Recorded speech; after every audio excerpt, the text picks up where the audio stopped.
Mercer has just released its giant annual survey, Global Talent Trends, and as always, it's full of surprises. Welcome to Firing Line. I'm Bill Kutik. 7,500 people responded this year, including 400 C-suite execs, 1,700 HR people, and even 5,500 employees. With us today to lead the treasure hunt through the report is its co-author, Mercer partner, and Director of Talent Research, Katherine Jones. Welcome, Katherine. Thank you so much, Bill. I'm just delighted to be here.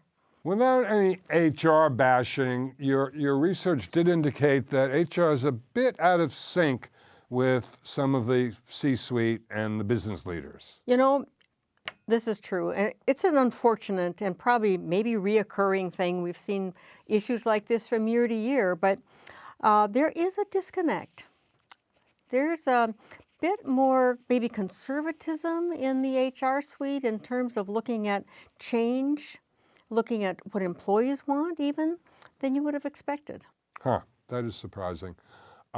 Yours is one of the few reports that includes a lot of just plain old employees. What are some of the interesting things you found out about them? Well, a couple things, and I think this is really fascinating, Bill. The first one was that when we look at the aggregate of data, we're looking at over 5,000 employees worldwide. They are happier this year than they were last year. And I use happy in kind of a loose way, that all the different things we measured, their levels of satisfaction or acceptance or yes, my company does this for me, was higher than it was a year ago. Isn't that interesting? That is interesting. Yeah, and one of the things a year ago that they were looking at was they wanted more development. And this year, at least half of the whole group said, yeah, we got it. So that says to me something very positive about HR because they wanted it and they got it. And they recognized HR the had need to get it. and they delivered. Exactly. Well, how nice to hear that. Yeah. How well is HR preparing for the changing nature of work, do you think? No, that's another issue, Bill.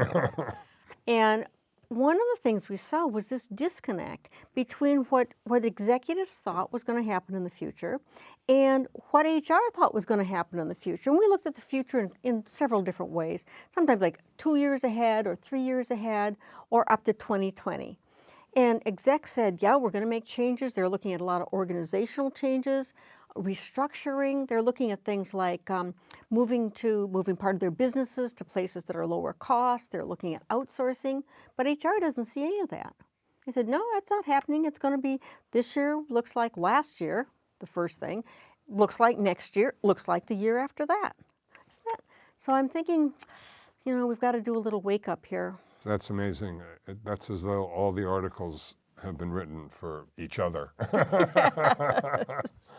What was the single biggest surprise that hit you from the report? The one thing that really did surprise me was when we look at all the money and all the attention that we here in the U.S. particularly have looked at diversity and inclusion, when we did a study of the executives, it was the second from the bottom of things that executives were going to invest in the next year. And when we look at all the data that people like us have done looking at the impact of having a diverse and an inclusive environment, we were a little bit shocked at that.